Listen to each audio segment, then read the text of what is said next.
ನಮಸ್ಕಾರ ಎಲ್ಲರಿಗೂ, welcome back to my vlogs. ಎಲ್ಲರಿಗೂ ಯೂಸ್ಫುಲ್ ಆಗೋ ಅಂತ ಟಿಪ್ಸನ್ನು ಶೇರ್ ಮಾಡ್ಕೋತಾ ಇದ್ದೀನಿ. ನಾವು ನೇಲ್ ಪಾಲಿಶ್ ಕೈಗೆ ಹಚ್ಕೋಬೇಕಾದ್ರೆ ಕೆಲವು ಸಲ ಸಡನ್ ಆಗಿ ಬಿದ್ದೋಗ್ಬಿಟ್ಟು ಚೆಲ್ಲೋಗ್ಬಿಡುತ್ತೆ. ಇಲ್ಲ ಅಂದರೆ ಮಕ್ಕಳು ನೇಲ್ ಪಾಲಿಶ್ನ ತೊಗೊಂಡು ಹಚ್ಕೋಬೇಕಾದ್ರೆ ಈ ರೀತಿ ಟೈಲ್ಸ್ಗೆ ಆಟ ಆಡಕ್ಕೆ ಹೋಗ್ಬಿಟ್ಟು ಟೈಲ್ಸ್ಗೆಲ್ಲ ಉಜ್ಬಿಟ್ಟಿರ್ತಾರೆ, ಇಲ್ಲಾಂದರೆ ಚೆಲ್ಲೋಗ್ಬಿಡುತ್ತೆ. ಆವಾಗ ನಾವು ಈ ರೀತಿ ಈಸಿಯಾಗಿ ಮನೆಯಲ್ಲಿರೋ ಸಾಮಗ್ರಿನೇ ಬಳಸಿ ಟೈಲ್ಸಲ್ಲಿ ಎಷ್ಟೇ ಕಲೆ ಇದ್ರೂ ನೇಲ್ ಪಾಲಿಶ್ ಕಲೆ ಅದನ್ನು ಈಸಿಯಾಗಿ ಹೋಗ್ಲಾಡಿಸ್ಬೋದು. ಕಲ್ಲುಪ್ಪಾಗಲಿ ಅಥವಾ ಪುಡಿ ಉಪ್ಪಾಗಲಿ ನಾವು ಈ ರೀತಿ ಹಾಕ್ಬಿಟ್ಟು ಆ ನೇಲ್ ಪಾಲಿಶ್ ಮೇಲೆ ಕೈಯಿಂದ ಈ ರೀತಿ ರಬ್ ಮಾಡ್ತಾ ಬಂದರೆ ಸಾಕು. ನೇಲ್ ಪಾಲಿಶ್ ಒಣಗೋಗಿದ್ರು ಸಹ ಎಷ್ಟೇ ಕಲೆಗಳಿದ್ರು ಅದನ್ನ ನಾವು ಟೈಲ್ಸ್ ಮೇಲೆ ಈಸಿಯಾಗಿ ನೇಲ್ ಪಾಲಿಶ್ ನ ಹೋಗ್ಲಾಡಿಸಬಹುದು. ಈ ಕಲ್ಲುಪ್ಪನ್ನೇ ಹಾಕೊಂಡಿದೀನಿ. ಕಲ್ಲುಪ್ಪನ್ನೇ ನಾವು ಹಾಕೋಬೇಕಾದ್ರೆ ಒಂದ್ ಸ್ವಲ್ಪ ಪೌಡರ್ ಮಾಡ್ಬಿಟ್ಟು ಈ ರೀತಿ ನೇಲ್ ಪಾಲಿಶ್ ಮೇಲೆ ಎಲ್ಲೆಲ್ಲಿ ಚೆಲ್ಲೋಗಿದೆಯೋ ಅಲ್ಲೆಲ್ಲ ಸ್ಪ್ರೆಡ್ ಮಾಡ್ಬಿಟ್ಟು ಕೈಯಿಂದ ಈ ರೀತಿ ರಬ್ ಮಾಡ್ತಾ ಬಂದ್ರೆ ಸಾಕು. ಒಂದು ಚೂರು ಸಹ ಕಲೆ ಮೇಲೆ ಉಳಿಯೋದೇ ಇಲ್ಲ. ಟೈಲ್ಸ್ ಮೇಲೆ ನೀಟಾಗಿ ಕ್ಲೀನ್ ಆಗಿಬಿಡುತ್ತೆ ನೇಲ್ ಪಾಲಿಶ್ ಎಲ್ಲ.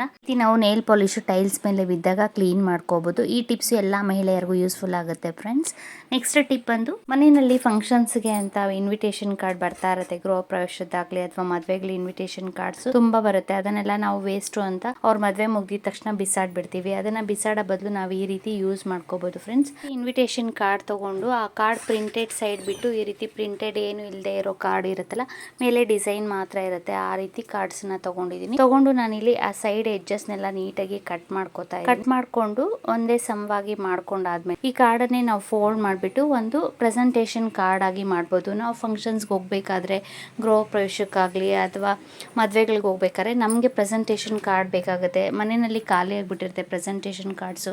ಸೊ ಆವಾಗ ನಾವು ಈ ರೀತಿ ಇರೋ ವೆಡ್ಡಿಂಗ್ ಕಾರ್ಡ್ಸ್ ಅಲ್ಲೇ ಮನೆಯಲ್ಲಿ ವೇಸ್ಟ್ ಅಂತ ಬಿಸಾಡೋ ಬದಲು ಆ ಕಾರ್ಡಿಂದನೇ ಈ ರೀತಿ ನಾವು ಒಂದು ಪ್ರೆಸೆಂಟೇಷನ್ ಕಾರ್ಡ್ನ ರೆಡಿ ಮಾಡಿಕೊಂಡು ಅದರಲ್ಲಿ ಕಾಸಿಟ್ಟು ನಾವು ಅವ್ರಿಗೆ ಪ್ರೆಸೆಂಟ್ ಮಾಡ್ಬೋದು. ಸೊ ಈ ರೀತಿ ಡಿಸೈನ್ ಕಾರ್ಡನ್ನು ನಾವು ಪ್ಲೇನ್ ಸೈಡ್ಗಾದರೂ ಫೋಲ್ಡ್ ಮಾಡ್ಕೋಬೋದು. ಇಲ್ಲಾಂದರೆ ಡಿಸೈನ್ ಮೇಲೆ ಕಾಣಿದ್ರೂ ಪರವಾಗಿಲ್ಲ ಅಂದರೆ ಈ ರೀತಿನೇ ಫೋಲ್ಡ್ ಮಾಡಿಕೊಂಡು ನಾವು ಒಂದು ಪ್ರೆಸೆಂಟೇಷನ್ ಕಾರ್ಡ್ ಆಗಿ ಮಾಡ್ಕೋಬೋದು.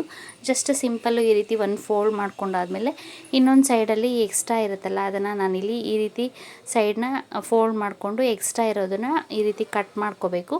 ಕಟ್ ಮಾಡಿಕೊಂಡು ನಾವು ಸೈಡ್ಗೆ ಒಂದು ಸೈಡ್ ಫೋಲ್ಡ್ ಮಾಡಿದ್ದೀವಲ್ಲ ಆ ಸೈಡಲ್ಲಿ ಎರಡೂ ಸೈಡ್ಗೆ ಗಮ್ಮು ಫೆವಿಕಾಲು ಅಥವಾ ಫೆವಿಸ್ಟಿಕ್ ಹಾಕಿ ಗಮ್ ಹಾಕಿ ಅಂಟಿಸ್ಕೋಬೋದು. ಗಮ್ ಇಲ್ಲ ಅಂದರೆ ನಾವು ಸೊಲ್ಯೂಷನ್ ಟೇಪ್ ಬರುತ್ತಲ್ಲ, ಗಮ್ ಟೇಪನ್ನ ಎರಡೂ ಸೈಡು ನೀಟಾಗಿ ಅದು ಕಾಣದೇ ಇರೋ ಹಾಗೆ ನಾವು ಸ್ಟಿಕ್ ಮಾಡ್ಕೋಬೋದು. ಸೊ ನೋಡಿ ಈ ರೀತಿ ಆದರೂ ಫೋಲ್ಡ್ ಮಾಡ್ಬೋದು. ಇಲ್ಲ ಅಂದರೆ ನಮಗೆ ಡಿಸೈನ್ ಕಾಣಿದ್ರೂ ಪರವಾಗಿಲ್ಲ ಅಂದರೆ ಈ ರೀತಿ ಫೋಲ್ಡ್ ಮಾಡಿಕೊಂಡು ಎರಡೂ ಸೈಡ್ ಗಮ್ ಹಾಕಿ ಒಂದು ಸ್ವಲ್ಪ ಹೊತ್ತು ಬಿಟ್ಬಿಟ್ರೆ ಅದು ಒಣಗೋಗುತ್ತೆ. ಸೊ ಆವಾಗ ನಮಗೆ ಆರಾಮಾಗಿ ಪ್ರೆಸೆಂಟೇಷನ್ ಕಾರ್ಡು ರೆಡಿ ಆಗುತ್ತೆ. ಇದು ಒಳಗಡೆ ಕಾರ್ಡು ಇನ್ವಿಟೇಷನ್ ಪ್ರಿಂಟೆಡ್ ಬಂದಿರುತ್ತೆ. ಒಂದು ಸೈಡು ಈ ರೀತಿ ಏನು ಪ್ರಿಂಟ್ ಏನು ಇರಲ್ವಲ್ಲ ಆ ಸೈಡ್ ಕಾರ್ಡನ್ನು ತೊಗೊಂಡು ನಾನು ಈ ರೀತಿ ಪ್ರೆಸೆಂಟೇಷನ್ ಕಾರ್ಡನ್ನ ಮಾಡಿದ್ದೀನಿ.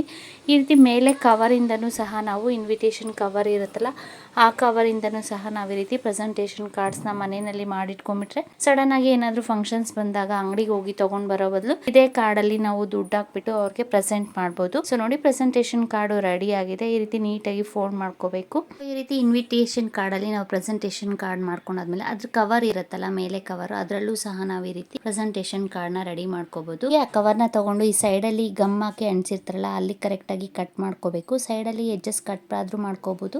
ಇಲ್ಲಾಂದ್ರೆ ನೀಟಾಗಿ ಅದನ್ನ ಫೋಲ್ಡ್ ಮಾಡಿರೋದನ್ನ ಗಮ್ ತೆಗೆದ್ಬಿಟ್ಟು ಈ ರೀತಿ ನಾವು ರೆಡಿ ಮಾಡ್ಕೋಬೇಕು ಕವರ್ನ. ಈ ನೇಮ್ಸ್ ಬಂದಿರುತ್ತೆ ಮೇಲೆ ಎಲ್ಲ, ಆ ನೇಮ್ಸ್ ಬಂದಿರೋದನ್ನ ನಾವು ಒಳಗಡೆ ಸೈಡ್ಗೆ ಫೋಲ್ಡ್ ಮಾಡ್ಕೋಬಹುದು. ಪ್ಲೇನ್ ಸೈಡನ್ನ ಮೇಲೆಗೆ ಇಟ್ಕೋಬಹುದು. ಸೊ ಆವಾಗ ಆ ನೇಮ್ಸ್ ಏನು ಕಾಣಿಸಲ್ಲ, ಒಳಗಡೆ ಹೊಟ್ಟೋಗ್ಬಿಡುತ್ತೆ.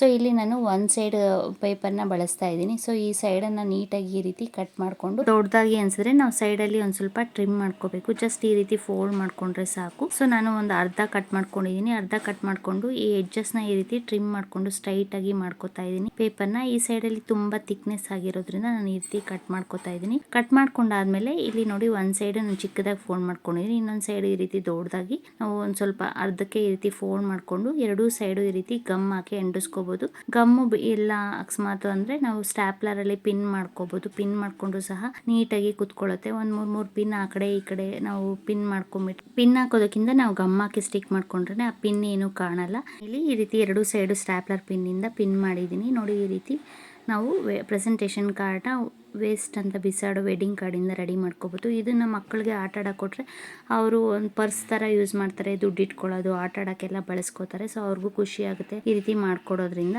ಸೊ ನೆಕ್ಸ್ಟ್ ಟಿಪ್ ಬಂದು ನಾನು ಇಲ್ಲಿ ಬೆಂಕಿ ಪಟ್ಟಣ ತೊಗೊಂಡಿದ್ದೀನಿ. ನಾವು ವೇಸ್ಟು ಅಂತ ಖಾಲಿ ಆದಮೇಲೆ, ಬೆಂಕಿ ಕಡ್ಡಿ ಖಾಲಿ ಆದಮೇಲೆ ಬಿಸಾಡಿಬಿಡ್ತೀವಿ. ಈ ರೀತಿ ನಾವು ಯೂಸ್ ಮಾಡ್ಕೋಬೋದು ಬೆಂಕಿ ಪಟ್ಟಣಗಳನ್ನ. ನಾನು ಇಲ್ಲಿ ಮೂರಿಂದ 4 ಬೆಂಕಿ ಪಟ್ಟಣ ಇತ್ತು, ಸೊ ಅದನ್ನು ತೊಗೊಂಡಿದ್ದೀನಿ. ಬೆಂಕಿ ಕಡ್ಡಿ ಖಾಲಿ ಆಗಿಬಿಟ್ಟಿತ್ತು. ವೇಸ್ಟು ಅಂತ ಬಿಸಾಡೋ ಬದಲು ಈ ರೀತಿ ಡಬಲ್ ಸೈಡೆಡ್ ಗಮ್ ಟೇಪ್ ಆಗಲಿ ಅಥವಾ ಗಮ್ ಆಗಲಿ ತೊಗೊಂಡು ಮ್ಯಾಚ್ ಬಾಕ್ಸನ್ನು ಒಂದ್ರ ಮೇಲೆ ಒಂದು ನಾನು ಸ್ಟಿಕ್ ಮಾಡ್ಕೊತಾ ಇದ್ದೀನಿ.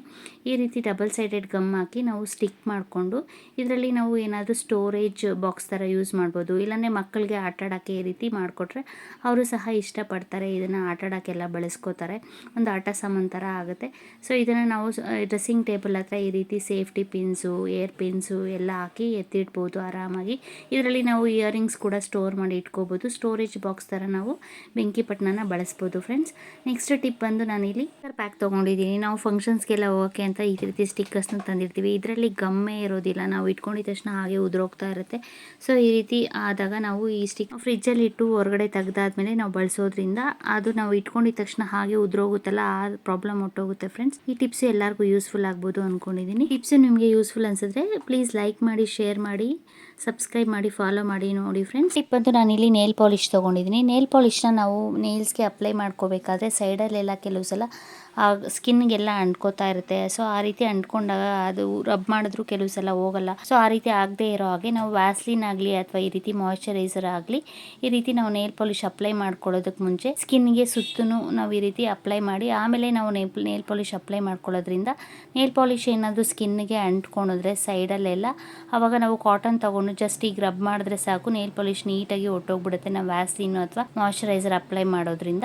ಈ ಟಿಪ್ಸು ನಿಮ್ಗೆಲ್ಲರಿಗೂ ಯೂಸ್ಫುಲ್ ಆಗುತ್ತೆ ಅಂದ್ಕೊಂಡಿದ್ದೀನಿ ಫ್ರೆಂಡ್ಸ್. ಈ ರೀತಿ ನಾವು ಸೈಡಲ್ಲಿ ನೇಲ್ಸ್ ಸುತ್ತು ಸ್ಕಿನ್ಗೆ ಅಪ್ಲೈ ಮಾಡಿಕೊಂಡು ಆಮೇಲೆ ನೇಲ್ ಪಾಲಿಶ್ ಅಪ್ಲೈ ಮಾಡ್ಕೊಳ್ಬೇಕು. ಈ ಟಿಪ್ಸ್ ನಿಮ್ಗೆಲ್ಲರಿಗೂ ಯೂಸ್ ಆಗುತ್ತೆ ಅಂದ್ಕೊಂಡಿದ್ದೀನಿ ಫ್ರೆಂಡ್ಸ್. ನೆಕ್ಸ್ಟ್ ಟಿಪ್ ಬಂದು ನಾವು ಹುಣಸೆ ಹಣ್ಣನ್ನು ಸ್ಟೋರ್ ಮಾಡಬೇಕಾದ್ರೆ ಉಪ್ಪು ಹಾಕಿ ಸ್ಟೋರ್ ಮಾಡಿ ಇಡ್ತೀವಿ. ನಾವು ಆಚೆ ಬಾಕ್ಸಲ್ಲಿ ಇಡಬೇಕಾದ್ರೂ ಸಹ ಉಪ್ಪು ಹಾಕಿ ಅಥವಾ ಈ ರೀತಿ ಮೆಣಸಿನ್ಕಾಯಿ ಇರುತ್ತಲ್ಲ, ಮೆಣಸಿನ್ಕಾಯಿ ತೊಗೊಂಡು ಅದ್ರ ಬೀಜ ಹಾಕಿಡೋದ್ರಿಂದ ಕಪ್ಪಕ್ಕೆ ಕಲರ್ ಟರ್ನ್ ಆಗಲ್ಲ ಮತ್ತು ಹುಳ ಬೀಳದೆ ಇರೋ ಹಾಗೆ ನಾವು ಸ್ಟೋರ್ ಮಾಡಿ ಇಟ್ಕೋಬೋದು ಹುಣಸೆ ಹಣ್ಣನ್ನು. ನಾವು ಈ ರೀತಿ ಜಾಸ್ತಿ ಹುಣಸೆ ಹಣ್ಣು ತೊಗೊಂಡಾಗಲೂ ಸಹ ಈ ರೀತಿ ನಾವು ಕಲ್ಲುಪ್ಪು ಅಥವಾ ಪುಡಿ ಉಪ್ಪು ಇಲ್ಲಾಂದರೆ ಮೆಣಸಿನ್ಕಾಯಿ ಬೀಜ ಇರುತ್ತಲ್ಲ, ಆ ಮೆಣಸಿನ್ಕಾಯಿ ಬೀಜನ ಈ ರೀತಿ ನಾವು ಹಾಕ್ಬಿಟ್ಟು ನಾವು ಸ್ಟೋರ್ ಮಾಡಿ ಇಡೋದ್ರಿಂದ ನಾವು ಹುಳನೂ ಬೀಳಲ್ಲ ಮತ್ತು ಕಲರೂ ಸಹ ಕಪ್ಪಕ್ಕಾಗಲ್ಲ ಫ್ರೆಂಡ್ಸ್. ಈ ಟಿಪ್ಸು ಸಹ ಎಲ್ಲರಿಗೂ ಯೂಸ್ ಆಗುತ್ತೆ ಅಂದ್ಕೊಂಡಿದ್ದೀನಿ. ಅಡುಗೆಗೆ ಅಂತ ಮೆಂತ್ಯ ಸೊಪ್ಪನ್ನು ತರ್ತೀವಿ. ಮೆಂತ್ಯ ಸೊಪ್ಪನ್ನು ಮಾತ್ರ ಸಾಂಬಾರ್ಗೆ ಅಥವಾ ಪಲಾವ್ಗೆ ನಾವು ಬಳಸ್ತೀವಿ. ಮೆಂತ್ಯ ಸೊಪ್ಪಿನ ಕಡ್ಡಿನ ಬಿಸಾಡಿಬಿಡ್ತೀವಿ. ಆ ಕಡ್ಡಿನಲ್ಲೂ ಸಹ ಫೈಬರ್ ಕಂಟೆಂಟ್ ಜಾಸ್ತಿ ಇರುತ್ತೆ. ಸೊ ಮೆಂತ್ಯ ಸೊಪ್ಪನ್ನು ಕಡ್ಡಿನ ಬಿಸಾಡೋ ಬದಲು ನಾವು ಎಳೆ ಕಡ್ಡಿನೆಲ್ಲ ತೊಗೊಂಡು ಈ ರೀತಿ ಆ ಬೇರೆನ ಕಟ್ ಮಾಡಿಬಿಟ್ಟು ನಾವು ಮೆಂತ್ಯ ಸೊಪ್ಪು ಕಡ್ಡಿನ 1-2 ಸರಿ ಈ ರೀತಿ ವಾಶ್ ಮಾಡಿ ಸ್ಟೋರ್ ಮಾಡಿ ಇಟ್ಕೊಂಡಿದ್ದೀನಿ. ಈ ಮೆಂತ್ಯ ಸೊಪ್ಪು ಕಡ್ಡಿಯಿಂದ ನಾವು ಒಂದು ಸ್ನ್ಯಾಕನ್ನು ರೆಡಿ ಮಾಡ್ಕೋಬೋದು. ಸಖತ್ ಟೇಸ್ಟಿಯಾಗಿರುತ್ತೆ. ಮೆಂತ್ಯ ಸೊಪ್ಪು ಕಡ್ಡಿನಲ್ಲಿ ಫೈಬರ್ ಕಂಟೆಂಟ್ ಜಾಸ್ತಿ ಇರೋದ್ರಿಂದ ಡೈಜೆಷನ್ನು ಚೆನ್ನಾಗಾಗುತ್ತೆ ಮತ್ತು ಟೇಸ್ಟು ಸಹ ತುಂಬ ಚೆನ್ನಾಗಿರುತ್ತೆ. ಕಡ್ಡಿನ ಹಾಕೋದ್ರಿಂದ ಕಹಿ ಬರುತ್ತೇನೋ ಅನ್ಕೋತಾರೆ, ಕಹಿ ಒಂಚೂರು ಸಹ ಇರಲ್ಲ. ಸೊಪ್ಪು ಆರೋಗ್ಯಕ್ಕೆ ತುಂಬ ಒಳ್ಳೆಯದು. ಈ ಕಡ್ಡಿನೂ ಸಹ ನಾವು ಬಿಸಾಡೋ ಬದಲು ಈ ರೀತಿ ಬಳಸ್ಬೋದು. ಇದರಲ್ಲಿ ನಾರಿನಂಶ ಜಾಸ್ತಿ ಇರುತ್ತೆ, ಡೈಜೆಷನ್ ತುಂಬ ಚೆನ್ನಾಗಾಗುತ್ತೆ.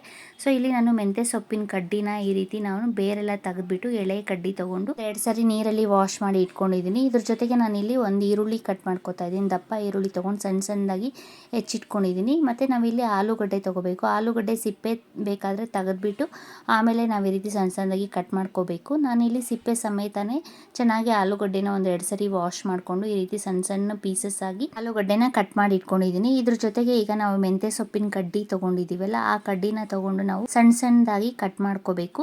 ಇದರಲ್ಲಿ ನಾರು ಜಾಸ್ತಿ ಇರೋ ಕಡ್ಡಿ ತೊಗೋಬಾರ್ದು. ಸ್ವಲ್ಪ ಎಳೆ ಕಡ್ಡಿನ ಆರಿಸಿ ತೊಗೊಂಡ್ರೆ ಒಳ್ಳೆಯದು.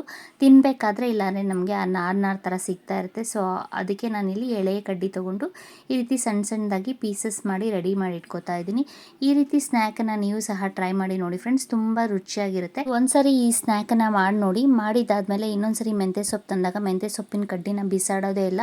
ಅಷ್ಟು ರುಚಿಯಾಗಿದೆ ಅಂತ ಆ ಕಡ್ಡಿನಲ್ಲಿ ಮತ್ತೆ ಸ್ನ್ಯಾಕ್ ರೆಡಿ ಮಾಡ್ಕೋತೀರಾ, ಅಷ್ಟು ರುಚಿಯಾಗಿರುತ್ತೆ. ಕಡ್ಡಿನ ಈ ರೀತಿ ಪೀಸಸ್ ಮಾಡಿ ಇಟ್ಕೊಂಡಾದ್ಮೇಲೆ ಇದಕ್ಕೆ ನಾನೊಂದು ಸ್ವಲ್ಪ ಕೊತ್ತಂಬರಿ ಸೊಪ್ಪು ಹಾಕೋತಾ ಇದ್ದೀನಿ. ನಾವು ಕೊತ್ತಂಬರಿ ಸೊಪ್ಪು ಪುದೀನ ಹಾಕಲಿಲ್ಲ ಅಂದರೂ ಸಹ ಟೇಸ್ಟ್ ತುಂಬ ರುಚಿಯಾಗಿರುತ್ತೆ. ಈಗ ನಾನು ಒಂದು ಬಟ್ಲು ತೊಗೊಂಡು ಇದಕ್ಕೆ ನಾನಿಲ್ಲಿ 1 ಕಪ್ಪಷ್ಟು ಕಡಲೆ ಹಿಟ್ಟು ಹಾಕೋತಾ ಇದ್ದೀನಿ. ಕಡಲೆ ಹಿಟ್ಟಲ್ಲಿ ಹುಳ ಏನಾದರೂ ಇದ್ದರೆ ಒಂದ್ಸರಿ ಜರಡಿ ಇಟ್ಕೋಬೇಕು, ಇಲ್ಲಾಂದರೆ ಗಂಟು ಥರ ಇದ್ರೂ ಜರಡಿ ಇಟ್ಕೊಂಡ್ರೆ ಒಳ್ಳೆಯದು. ನಾನಿಲ್ಲಿ ಜರಡಿ ಹಿಡಿದು ಕವರಲ್ಲಿ ಹಾಕಿಟ್ಟಿರೋದ್ರಿಂದ ನಾನು ಹಾಗೇ ಬಳಸ್ತಾ ಇದ್ದೀನಿ. ಇದಕ್ಕೆ ರುಚಿಗೆ ತಕ್ಕಷ್ಟು ಉಪ್ಪು ಮತ್ತು ನಾನಿಲ್ಲಿ 1.5 ಸ್ಪೂನಷ್ಟು ಖಾರದ ಪುಡಿ ಹಾಕೋತಾ ಇದ್ದೀನಿ. ನಾನಿಲ್ಲಿ ಯಾವುದೇ ರೀತಿ ಹಸಿಮೆಣ್ಸಿನ್ಕಾಯಿ ಬಳಸಿಲ್ಲ. ನೀವು ಬೇಕು ಅಂದರೆ ಹಸಿಮೆಣ್ಸಿನ್ಕಾಯಿ ಹಸಿಮೆಣಸಿನ್ಕಾಯಿ ಪೇಸ್ಟ್ ಮಾಡಿ ಹಾಕ್ಕೊಂಡ್ರೆ ಟೇಸ್ಟು ಚೆನ್ನಾಗಿರುತ್ತೆ. ಇದ್ರ ಜೊತೆಗೆ ನಾನಿಲ್ಲಿ ಒಂದು ಸ್ವಲ್ಪ ಸೋಂಪು ಅಥವಾ ಶುಂಠಿ ಪೌಡರ್ ಹಾಕ್ಕೋತಾ ಇದ್ದೀನಿ. ಆಪ್ಷನಲ್ಲು, ನೀವು ಬೇಕಾದರೆ ಹಾಕ್ಕೋಬೋದು, ಇಲ್ಲಾಂದರೆ ಹಾಗೇ ನಾವು ಮಾಡ್ಕೋಬೋದು. ಇದ್ರ ಜೊತೆಗೆ ನಾನು ಇಲ್ಲಿ ಒಂದು ಸ್ವಲ್ಪ ಗರಂ ಮಸಾಲ ಇದ್ದರೆ ಗರಂ ಮಸಾಲ ಹಾಕ್ಕೋಬೋದು. ನೀವು ಶುಂಠಿ ಪೌಡರ್ ಹಾಕೋ ಬದಲು ನಾವು ಕಟ್ ಮಾಡಿ ಇಟ್ಕೊಂಡಿರೋ ಈರುಳ್ಳಿ ಮತ್ತು ಮೆಂತ್ಯ ಸೊಪ್ಪಿನ ಕಡ್ಡಿ ಮತ್ತು ಆಲೂಗಡ್ಡೆನ ಹಾಕಿ ಕಡಲೆ ಹಿಟ್ಟಿನ ಜೊತೆ ಈ ರೀತಿ ಒಂದ್ಸರಿ ಚೆನ್ನಾಗಿ ಮಿಕ್ಸ್ ಮಾಡ್ಕೋಬೇಕು. ಮಿಕ್ಸ್ ಮಾಡ್ಕೊಂಡಾದಮೇಲೆ ನಾವು ಸ್ವಲ್ಪನೇ ನೀರು ಹಾಕಿ ಇದನ್ನು ಬೋಂಡ ಹಿಟ್ಟಿನ ಅದಕ್ಕೆ ನಾನು ಇಲ್ಲಿ ರೆಡಿ ಮಾಡ್ಕೋತಾ ಇದ್ದೀನಿ. ಸ್ನ್ಯಾಕ್ಸ್ಗೆ ನಾನು ಯಾವುದೇ ರೀತಿ ಸೋಡಾ ಏನೂ ಬಳಸಿಲ್ಲ. ನೀರು ಹಾಕಿ ಈ ರೀತಿ ಹಿಟ್ಟನ್ನು ಕಲಿಸ್ಕೋಬೇಕು. ತುಂಬ ಗಟ್ಟಿಯಾಗಿಲ್ಲ, ಒಂದು ಸ್ವಲ್ಪ ಈ ರೀತಿ ನೋಡಿಕೊಂಡು ಸ್ವಲ್ಪನೇ ನೀರು ಹಾಕಿ ನಾವು ಬೋಂಡ ಹಿಟ್ಟಿನ ಅದಕ್ಕೆ ಕಲಿಸ್ಕೊಂಡ್ರೆ ಸಾಕು. ನಾವು ಆಲೂಗಡ್ಡೆನ ಇಲ್ಲಿ ನಾನು ಬೇಯಿಸ್ಕೊಂಡಿಲ್ಲ. ನೀವು ಬೇಕು ಅಂದರೆ ಬೇಯಿಸ್ಬಿಟ್ಟು ಸ್ಮ್ಯಾಶ್ ಮಾಡಿ ಇನ್ನೂ ಸಹ ಹಾಕ್ಕೋಬೋದು. ನಾನಿಲ್ಲಿ ಆಲೂಗಡ್ಡೆನ ಬೇಯಿಸಿಲ್ಲ, ಹಾಗೇ ನಾವು ಸಣ್ಣದಾಗಿ ಪೀಸ್ ಮಾಡಿ ನಾನಿಲ್ಲಿ ಕಟ್ ಮಾಡಿ ಹಾಕ್ಕೊಂಡಿದ್ದೀನಿ. ಈಗ ಆಯಿಲು ಬಿಸಿ ಆಗಿದೆ. ಎಣ್ಣೆ ಬಿಸಿ ಆದಮೇಲೆ ಒಂದು ಸ್ವಲ್ಪ ಹಿಟ್ಟನ್ನು ಹಾಕಿ ಎಣ್ಣೆ ಬಿಸಿ ಆಗಿದೆ ಅಂತ ಚೆಕ್ ಮಾಡಿಕೊಂಡು ನೋಡಿ ಹಿಟ್ಟನ್ನು ತೊಗೊಂಡು ನಾನು ಈ ರೀತಿ ಸ್ವಲ್ಪನೇ ತೊಗೊಂಡು ಉಂಡೆ ಮಾಡಿ ನಾನಿಲ್ಲಿ ಎಣ್ಣೆಯಲ್ಲಿ ಫ್ರೈ ಮಾಡ್ಕೊತಾ ಇದ್ದೀನಿ. ಈ ರೀತಿ ನೀವು ಸ್ನ್ಯಾಕ್ಸನ್ನು ಒಂದ್ಸಲಿ ಟ್ರೈ ಮಾಡಿ ನೋಡಿ, ತುಂಬ ರುಚಿಯಾಗಿರುತ್ತೆ. ಇದನ್ನು ಮೀಡಿಯಮ್ ಉರಿನಲ್ಲಿ ಇಟ್ಕೊಂಡು ನಾವು ಎರಡೂ ಸೈಡು ಚೆನ್ನಾಗಿ ಆಲೂಗಡ್ಡೆ ಎಲ್ಲ ಚೆನ್ನಾಗಿ ಫ್ರೈ ಆಗಬೇಕು, ಆ ರೀತಿ ಬೇಯಿಸ್ಕೋಬೇಕು. ಒಳಗಡೆ ಸಾಫ್ಟಾಗಿರಬೇಕು, ಮೇಲೆ ಕ್ರಿಸ್ಪಿಯಾಗಿರಬೇಕು. ಆ ರೀತಿ ನಾವು ಮೀಡಿಯಮ್ ಉರಿನಲ್ಲಿ ಇಟ್ಕೊಂಡು ಚೆನ್ನಾಗಿ ಅದು ಬ್ರೌನ್ ಕಲರ್ ಆಗೋವರೆಗೂ ಬೋಂಡನ ಫ್ರೈ ಮಾಡಿಕೊಂಡ್ರೆ ಮೆಂತ್ಯ ಸೊಪ್ಪಿನ ಕಡ್ಡಿ ಬೋಂಡ ರೆಡಿ ಆಗುತ್ತೆ. ಸಖತ್ ಟೇಸ್ಟಿಯಾಗಿರುತ್ತೆ. ಇದನ್ನು ನಾವು ಟೊಮೆಟೊ ಸಾಸ್ ಜೊತೆ ಯಾರು ತಿನ್ಬೋದು, ಇಲ್ಲಾಂದರೆ ಪುದೀನ ಚಟ್ನಿ ಅದ್ರ ಜೊತೆ ಯಾರು ತಿನ್ಬೋದು, ಇಲ್ಲಾಂದರೆ ನಾವು ರೈಸ್ಗೆ ಸೈಡ್ ಡಿಶ್ ಆಗಿ ಈ ರೀತಿ ಸ್ನ್ಯಾಕ್ಸ್ ಥರನೂ ತಿನ್ಬೋದು. ಈವ್ನಿಂಗ್ ಸ್ನ್ಯಾಕ್ ಮಾಡ್ಕೊಂಡು ತಿಂದರೆ ಸಖತ್ ಟೇಸ್ಟಿಯಾಗಿರುತ್ತೆ.